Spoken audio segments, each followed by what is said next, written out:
Coming up on Broncos weekend, what's better than 5 in a row?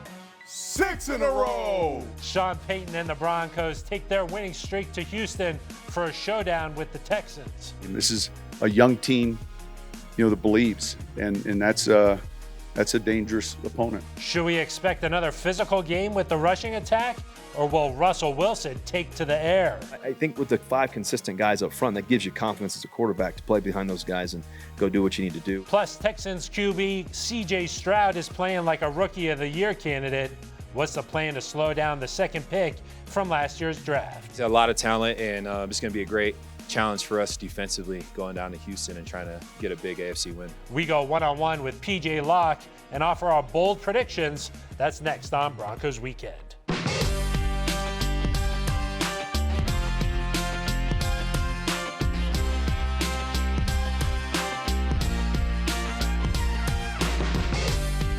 Hello, and thank you for joining us here on Broncos Weekend. I am Phil Milani, alongside the Hall of Famer, Steve Atwater, and Super Bowl 50 champ, Ryan Harris. We are getting you ready for kickoff against the Texans, and boy, this is a big game. Steve, and these two teams are pretty similar. Yeah, real similar team just in terms of productivity. They've both been playing really well as of late, making big plays when they have to.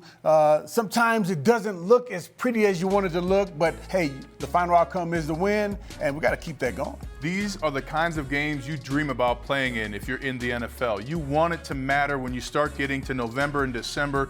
The Broncos have played their way into it, and they're going against a team that really reflects how they've come up in this season as well. Nobody expected these two teams to be battling for a wild card spot like this, especially with the Broncos on a 5-game win streak. So this is the first really playoff game type feel that you're going to have if you're a player on the Broncos, and you're looking forward to it if you're the right kind of person. And not to look too far down the line, but hey, both of these teams in a similar spot. You want that head-to-head tiebreaker against the Texans, so this is definitely a big one. Steve, the other similarity here is quarterback play. CJ Stroud and Russell Wilson both have very similar numbers. Yeah, both top guys in the league.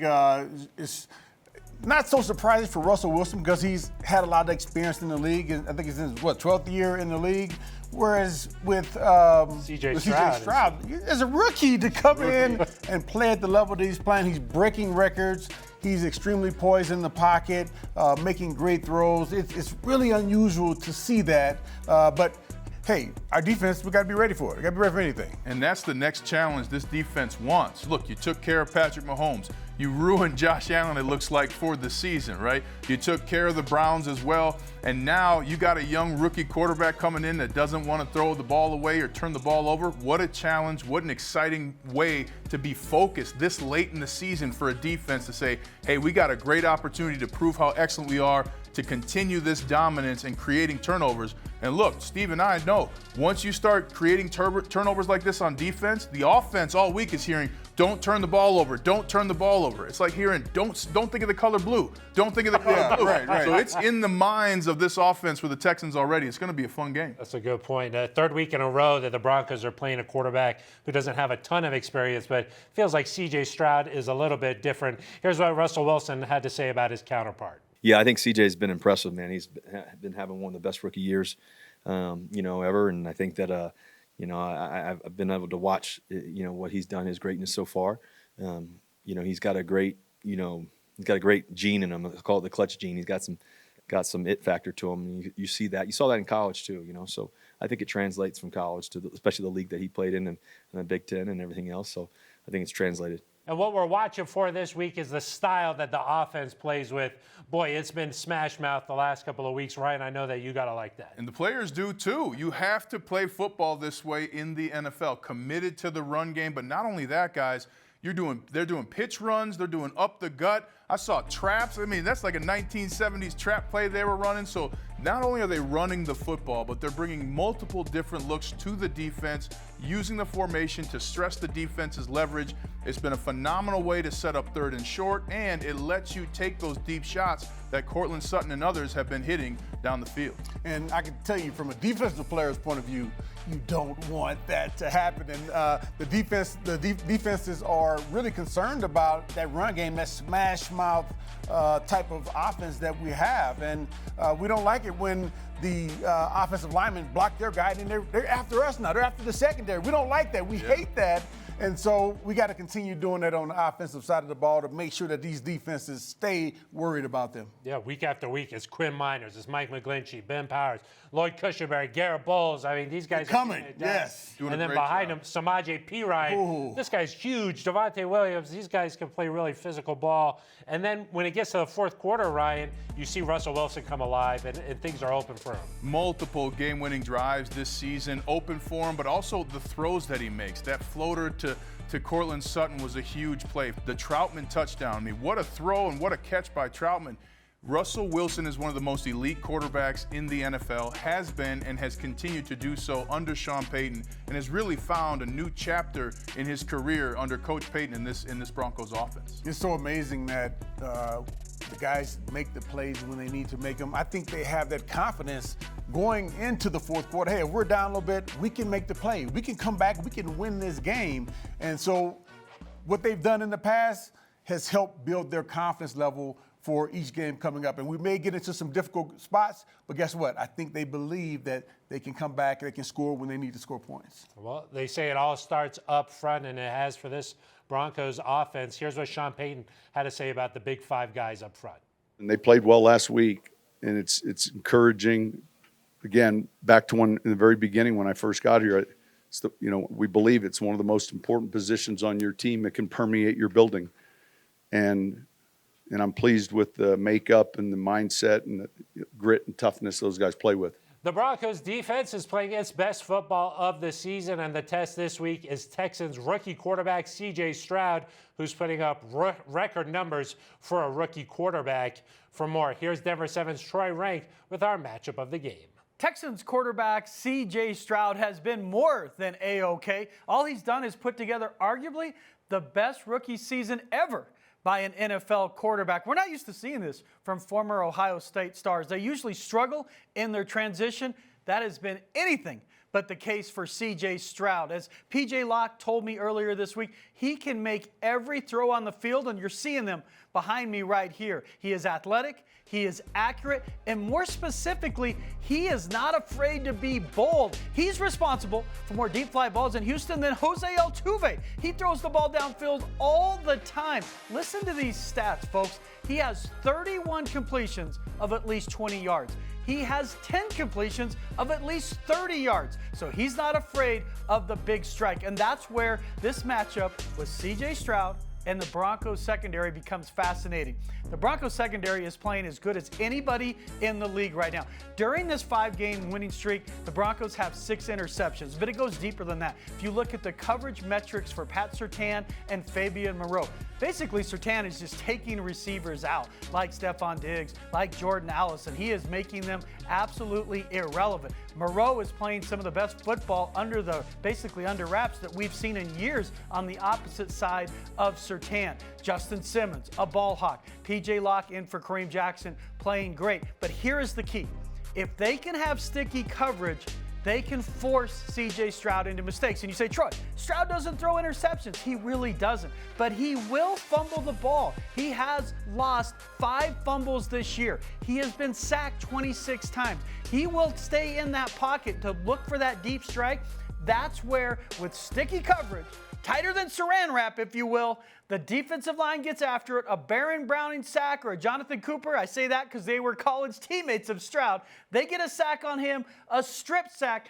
That could be the difference in the game. This basically feels like a playoff matchup. Can the Broncos find a way to turn the ball over with C.J. Stroud? They've had 16 takeaways during this streak. If they have 2 on Sunday, I believe the Broncos will have a 6-game winning streak for the first time since 2015. Thank you very much, Troy. Let's talk a little bit more about Stroud. What have you seen from him, Steve? It seems like he's very poised, especially in the pocket. Yeah, he's super poised in the pocket. He's getting the ball off on time. I'm sure the offensive coordinator and the head coach there are happy about that. And he's an accurate passer. He's mobile in the pocket. He's like everything that you want in a quarterback. And it seems like he and rookie receiver Tank Dell, they have a great chemistry as well. They're on the same page most of the time. And again, he's throwing it on on time, and he's accurate with the passes. He also has not gone against the defense as physical as the Broncos. And this is a situation that's prime for the Broncos defense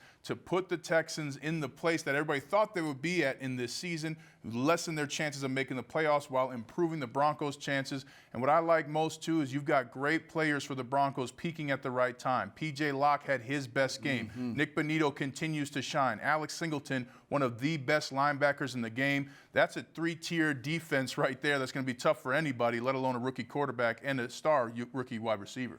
More than 3,200 yards passing for Stroud this year. It's the most by a rookie in his first 11 games. Tank Dell, 709 yards, 7 receiving touchdowns. 2 rookies there finding chemistry early in their careers here. Well, it's time for us to take our first break here on Broncos Weekend. When we return, we go inside the locker room with P.J. Locke. And, hey, how will Russell Wilson maybe this week pass Dan Marino in a big career mark? That's next on Broncos Weekend. I remember coming in this league, I don't know, 12 years ago, and my goal was to play to, over 40 plus. So I feel great. I feel great. I feel young. I feel fast. I feel confident. All the above. So when you're around a great group of young stars around here, it always keeps you young. 6-man pressure. Peyton throws homer and goes. Got Julius Thomas there. Thomas with the touchdown, and there's the record. Peyton Manning's 51st touchdown pass of the year, and a beauty to Julius Thomas. Our memorable matchup this week, 2013, Manning setting the season record for passing touchdowns, 51 that day in a 37-13 victory over the Texans. Finished that season with 55, and it's a mark that still stands 10 years later. And speaking of TD passes, Russell Wilson has 328 in his career, needs one more to surpass Hall of Famer Dan Marino for second most ever by a quarterback in his first 12 seasons. And you guessed it, Peyton Manning is first with 366. Welcome back here on Broncos Weekend. I am Phil Milani alongside Steve Atwater and Ryan Harris. 55 in 1 year. That might not ever get broken. That's an astonishing number of touchdown passes. I don't care who you are, but Peyton Manning, he was like one of the greatest quarterbacks, if not the greatest quarterback of all time, and extremely accurate, and he had the receivers who made the plays. So hats off to him. That record, I don't know if it'll ever get broken. And especially, you got to mention, that was in 16-game season right. that Peyton Manning did it in. So what an achievement for Russ on this threshold, though, at this point in the season, to be there and to continue to set records, as he set one earlier this season for quarterbacks rushing and throwing touchdowns. So an amazing opportunity for Russell Wilson to celebrate the hard work that he's put forth in an amazing career. And hopefully it happens right here for Broncos country to enjoy, and everybody can have some fun. Yeah, I mean, passing Dan Marino, that's a big mark, no matter how you slice it. So let's get some bold predictions. Steve, let's start with you. Bold predictions. I'm going to say this Denver Broncos defense continues with its dominance. I'm going to say we're going to have 4 sacks this week. 4 sacks. Okay, all right. Defense. These guys, they've been playing, and they've had some games where they've had 4 or 5 sacks, so it wouldn't be that out of the ordinary, but to get C.J. Stroud on the ground 4 times is going to be a feat in itself. And that's something that affects quarterbacks, getting thrown on the ground like that. I like the number 4, but I like it on offense, Steve. I like 4 touchdowns for Russell Wilson. Ooh. They've been building that pass game. It's really been getting near there. I know you want to run the ball. Samaje Perine and others have been doing it well at the goal line.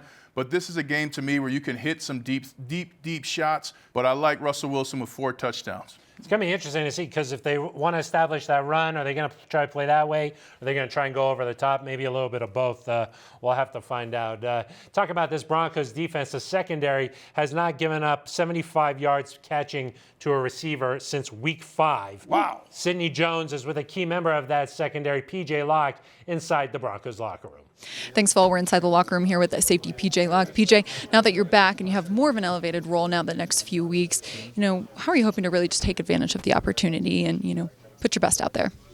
Just doing what I do best. I prepare for these moments, and, it's a reason why, I take the craziest notes, in the meeting rooms and stuff like that. And it's kind of starting to show on the field, and, I'm super confident, and, our game plan and, what the coaches have out for us. And, I'm just ready to, keep rocking. Talk about taking the craziest notes. What does your preparation look like? Just any anything that they have on the PowerPoints that they show us, like for instance, we'll have the same install like every week, and I got to write the install down every single week.